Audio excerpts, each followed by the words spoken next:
Because it is a strange event that just shows up in the Book of Mormon where all of a sudden it just says, oh, the land was overrun by snakes. And you're like, whoa. Glory, glory, glory. Well, the Archaeology and the Book of Mormon are telling the same story, and I just think it's a dead-on match. So Rock on. Heth is mentioned a grip of times. Was a worldwide drought also at that same time frame. Probably that's the time frame for the Heth event. Again, I'm a geologist, so volcanoes are often part of what I talk about. Where does this come from? So you're seeing cities pop up at the right time in the right places.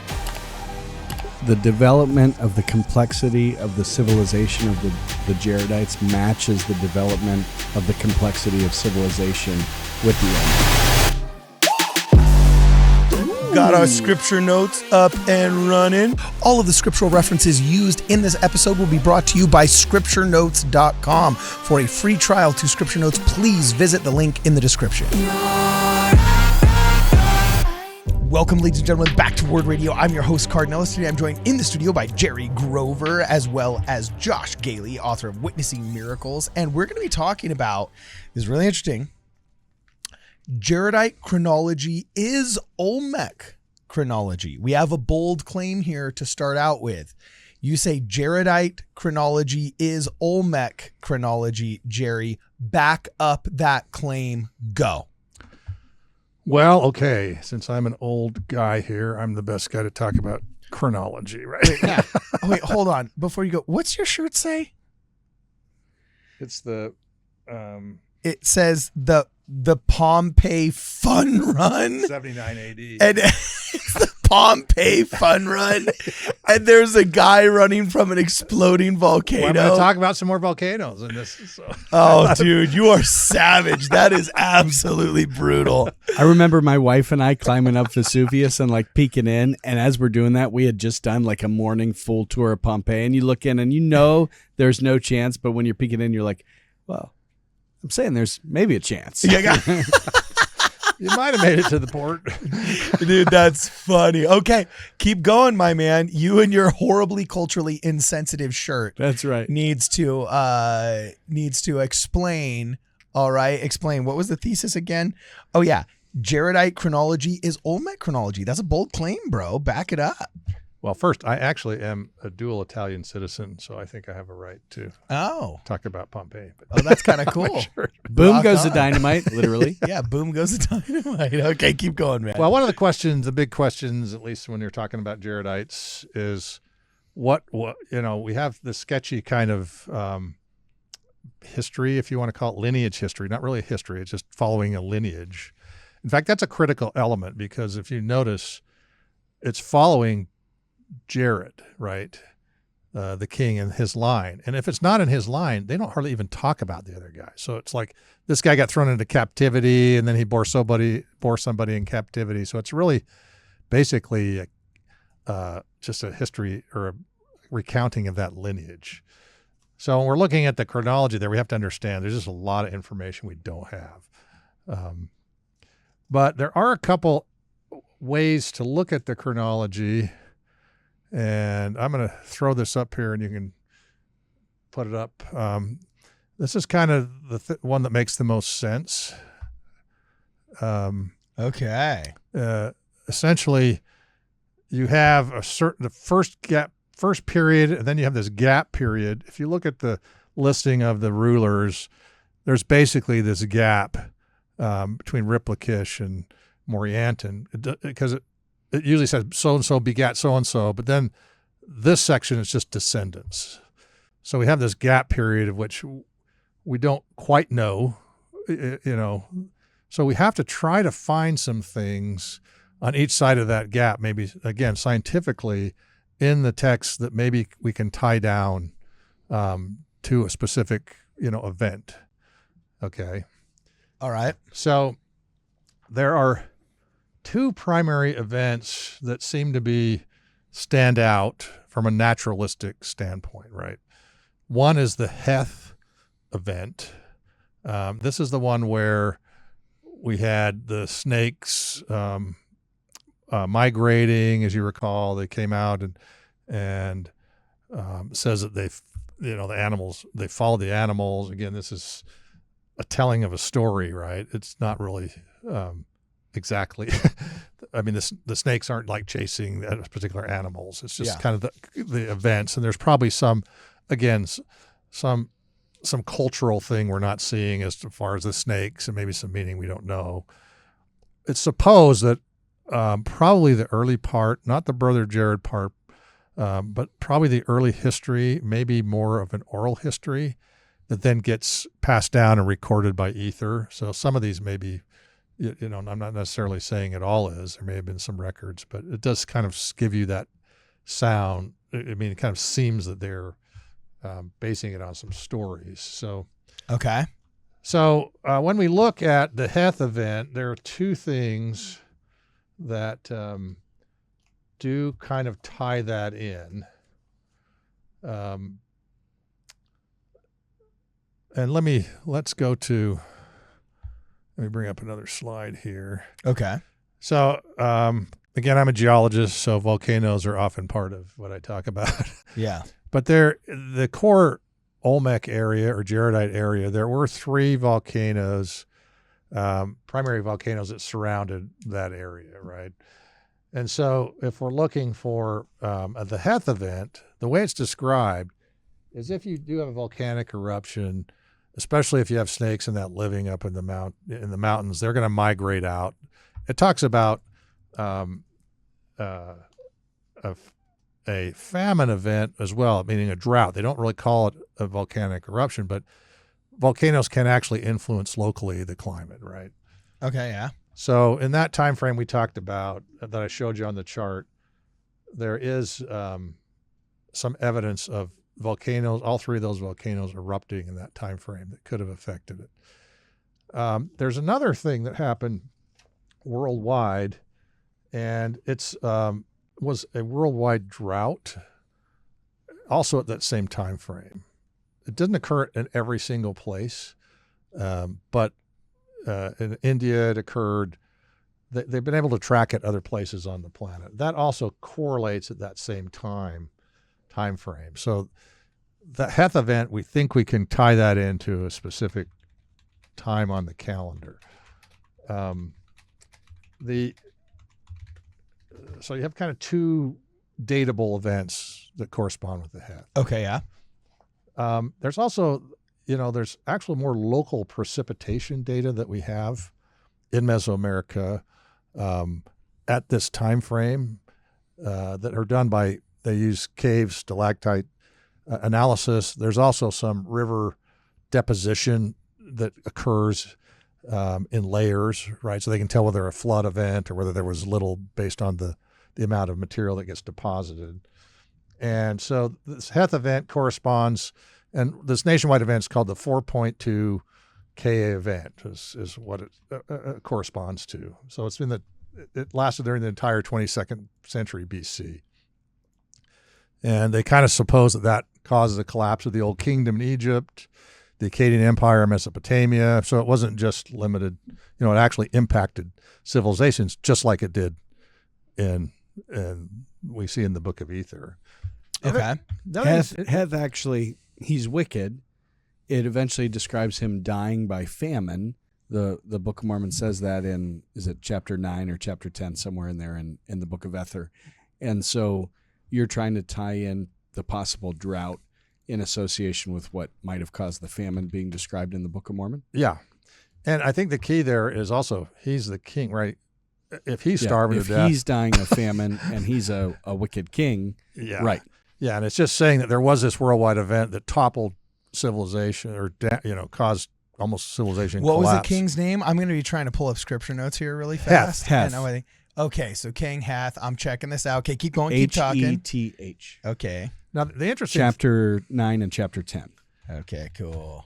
The interesting thing is in looking at the paleo climatic data that we have, again, from these studies that have been done in Mesoamerica, is they did verify this event, this 22nd century event in southern Mexico. But interestingly enough, in the land southward in the Mesoamerican model, there wasn't this drop in well, it was low. It wasn't high precipitation, but it was basically an average precipitation that occurred during that time frame. Which, if you look at the story that the Book of Mormon tells us, is that they went southward. The animals went south, right, seeking water, getting out of famine's way. So both of those criteria, whether it was volcanic eruptions that triggered the local drought, or whether it was part of this 4.2 Ka event, it's consistent with the story and the precipitation record. So I think we can tie down and say that Heth event occurred in those years, in that 22nd century. So if the famine's caused by drought, that might have brought out the serpents seeking water. And yeah, because it is a strange event that just shows up in the Book of Mormon, where all of a sudden it just says, "Oh, the land was overrun by snakes," and you're like, "Whoa!" Yeah, like where does this come from? Nowhere else to just say, "Oh, the land was overrun by tigers," yeah. or anything like that. Exactly. Okay. But in Australia, they had a drought more recently, and they had an invasion of snakes, right? Because Well, yeah, and they in can be mice, tied together. Yeah. They had the Yeah. problem with mice when there was a massive amount of rain that created a surplus of grain,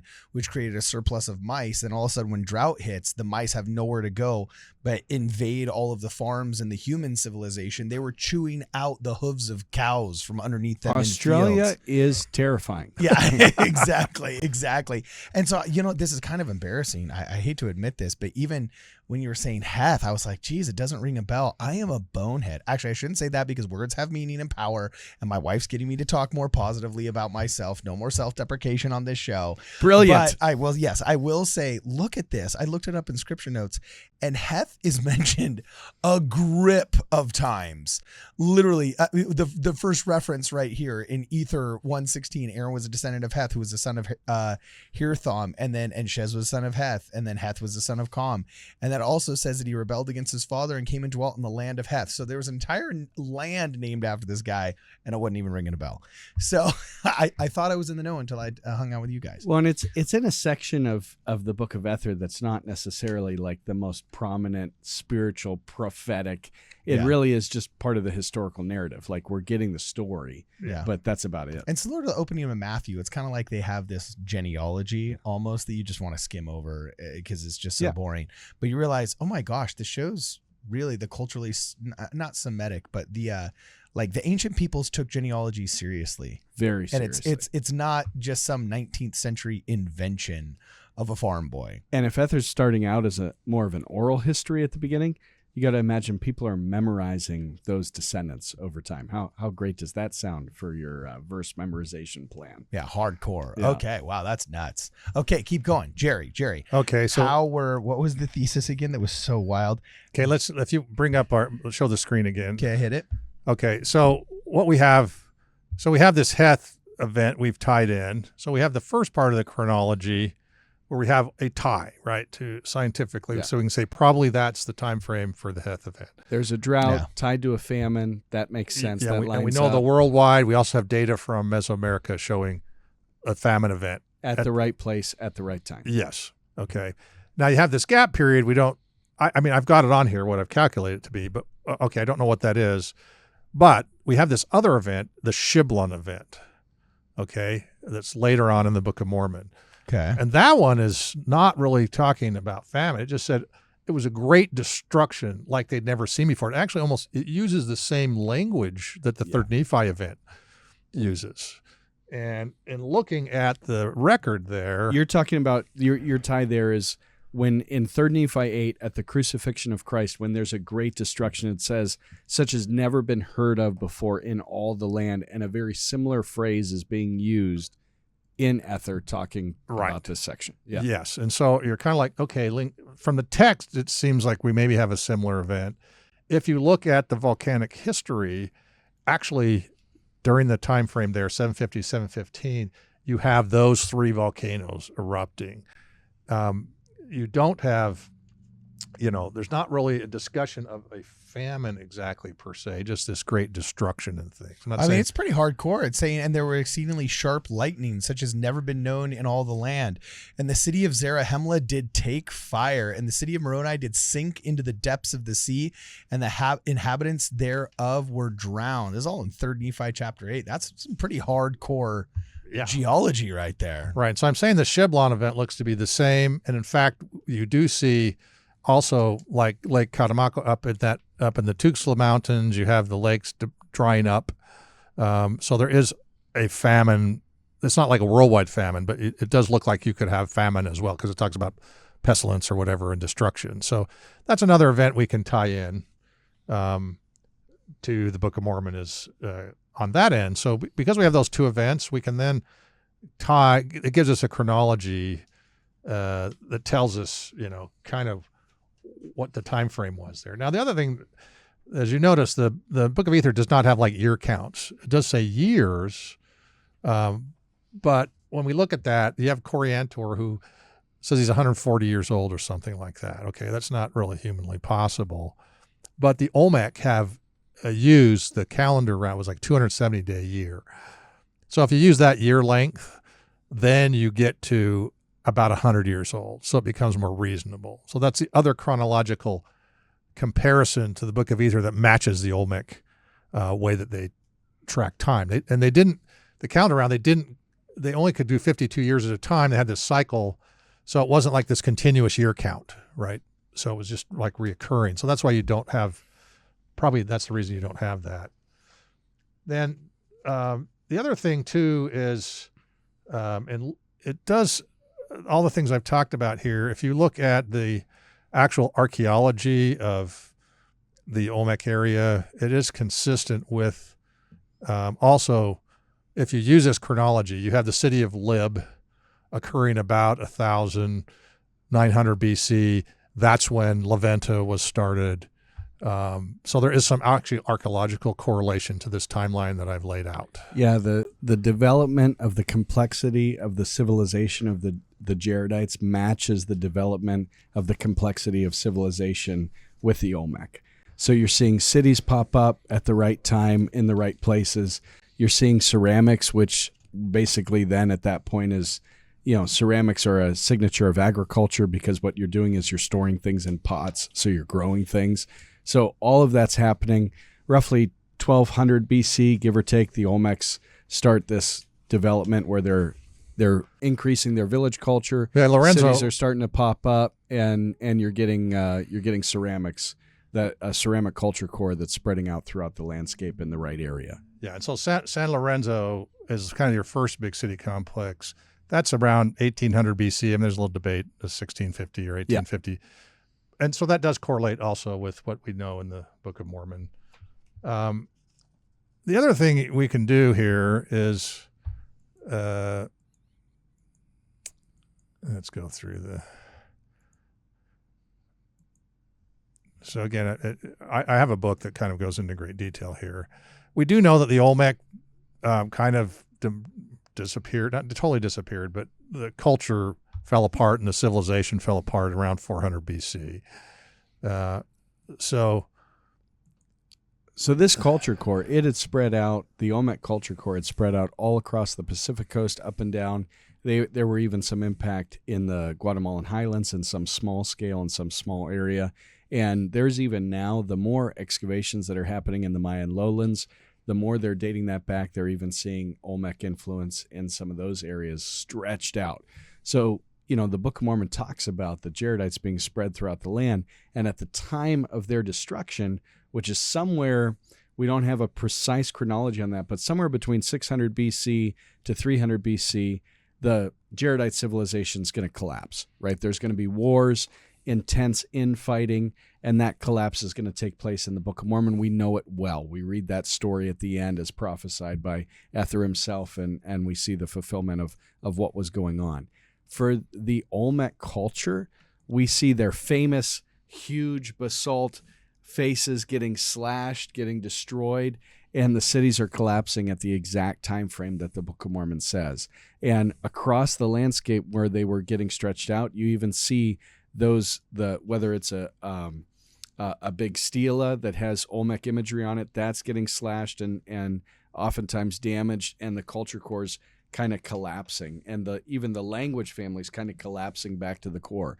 So the archaeological story of what's going on to the Olmecs mirrors and overlays perfectly with what's going on to the Jaredites at the right places at the right time. Yeah, I love it when you say it like that, because you're just like, at the right places at the right time. It's like you got enough wiggle room. If somebody wanted to clip this when you applied for your master's degree and say, I don't know if we want him in this program, you'd be like, I said that it could possibly be in the right place at the right time. It's like you hedge just perfectly, like a little salmon, a little trout going upstream. I love it. Well, the Archaeology and the Book of Mormon are telling the same story, and I just think it's a dead-on match. So rock on. I love it. Keep going, Jared. And the other thing I did, actually I realized I said a 270-day calendar. It's a 260-day calendar. Yeah. Sorry about that. But so the other thing I did is the other thing that we can kind of utilize is the kings, because they reigned, right? And so we have this list of kings, and some said they were old age, some said, and so what I've done is, if you can show it here. Yeah. So I've kind of laid out, if you use this exceedingly old, and I'm using reigns that we're matching. We have known reigns of Maya kings, for example. So we know kind of their life, how long they lived, roughly a range. And if you use that within each, before the gap period and after the gap period, it also correlates quite well with the chronology that has been laid out. So, and that's probably one of the biggest assumptions within this type of work, right? Is that time period within Ether, because there's some unknown there. Yeah. There's some ambiguity there. But it does fit in the sense that you have the Shiblon, we do have the points in time, and if you go back like Lib to Shiblon, that actually matches what it's not necessarily establishing the chronology perfectly, but it's verifying that actually that length of time is consistent with that many king reigns. And even the fact that it would fit within a real world setting like that is kind of astounding and remarkable. Yeah. So I think what I've tried to do here is give a more exact, to the extent we can be exact, on the Jaredite chronology that we do now are able to tie it into. Let's go back to so this Jaredite timeline that's been developed, I think, is actually consistent with the Olmec, with the archaeology in the area. And so that the Book of Mormon does tie very well, from what we know. Again, it's a kind of a sketchy record in the ether that there's not a ton of things to tie it to, but it actually seems to work pretty well with what we know. Well, and we need the Jaredites to be in a place where there's a civilization that expands at a certain period of time and gets destroyed kind of collapses on itself at a certain period of time. But there needs to be other cultures and other languages in conflict at this and happening at the same time period as well. So, in some places, like in North American models where they have like an Adena to Hopewell, well, that conflict doesn't exist. The Adena just kind of transitions, and archaeologists just look at Hopewell like the continuation and maybe further development and further complexity of what was once an Adena culture core. Those are just made up words. Yeah. Okay, but the culture is the same culture, just expanding over time. That's not what's happening in Mesoamerica. There's an actual culture core that expands, has great influence within the region, and collapses on itself at the precise time that the Book of Mormon's describing. Okay, so what's the counter argument to this? I mean, we can't. If this is such a slam dunk, like you say, why isn't the world just trying to pry open all the sarcophagi of the Olmecs looking for the original manuscripts of the Book of Mormon, with their submarines and glow sticks? All right. So like, what's the counter argument against this thesis that Jaredite chronology is Olmec chronology? Well, there are some arguments clearly in the sense that, okay, we have this culture. Then the question is, but this is really a question that goes to what your understanding of the Book of Mormon is and what your expectation is.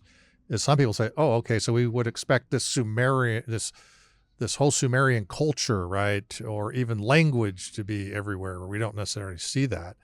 But one thing you have to look at is early on, they got knocked down to 30 people. Meaning, so they had this group probably larger than 30, but they got down to 30 people. So I'm not sure how much of their original culture that they even had at that point would have really survived such a thing. And so I think the expectation that people have of this Near Eastern culture, I think we can find traces. I've mentioned this to Josh, like the Aztec number system does seem to match there are symbols in there that match the Sumerian. The way the Aztecs calculated irregular lots is a Sumerian mathematical technique that is really only known there. So there are like traces of things. But I think the reality is they just got acclimated into the cultures that were there. Again, it was kind of hunter-gatherer, little villages, things like that. It wasn't, really populated with some civilization when they got here. So, and I think to be fair to like modern archaeology today, there's an a priori resistance against transoceanic voyage at all and migrations that are happening that way. So you're not going to necessarily agree with our conclusions if your a priori assumption is, well, transoceanic voyages aren't happening during that period. Well, then you're probably not going to agree with the Book of Mormon just based on that premise. But the archaeology itself, the overlay, it fits. We don't necessarily know we know that they were like a Mache, what's the language family for the Olmec? It's the Mixe and Mixe. That was okay. Yeah. Language family for that area. Well, we can't suspect. They still can't prove it exactly, but Right. So there's a lot of assumptions even being made within the archaeological record. Okay. All right. Sweet. So have we laid it to rest? Is Olmec chronology indeed Jaredite chronology? I'm sold. I think the snakes would agree. So. Yeah. All right. Awesome. Excellent. Okay. So let us know what you guys think in the comments below. Has Jerry Grover convinced you? Does the timeline of the Olmecs indeed coincide well enough for you to be a convincing argument for Jaredite chronology being indeed Olmec chronology? Let us know what you guys think in the comments below. And as always, for this and more, please check us out at worldradio.com. Hey guys, thanks for watching the video. We assume if you made it this far that you liked our content. So please make sure that you smash that like button and you share this video with your friends. Also, if you haven't subscribed yet to our channel, please make sure that you subscribe and you press the alert button so you receive alerts on every one of our daily uploads. Now, we want to make sure that we keep all of this content flowing for free to you, the viewer. And to do that, we need your help. If you're a person of means, please consider a direct contribution through Venmo or through Zelle. And the links to those platforms will be in the description as well. Also, if you want to help us out, please make sure you buy some of our merch. We got really cool hats, really cool t-shirts for both boy and girl viewers, all available on wardradio.com. And while you're there, you can sign up for our Ward Radio newsletter. You can receive all the really great Ward Radio news directly in your inbox simply by putting your email address in wardradio.com. And finally, if you guys want to help out purchasing some of the equipment in the studio, you can always check out our Amazon wish list that is also available in the description of this video. And either way, whether you're pressing this button here to make sure you're subscribed to our channel, or whether you're watching another video here just because you like our stuff, we look forward to seeing you guys in the next program.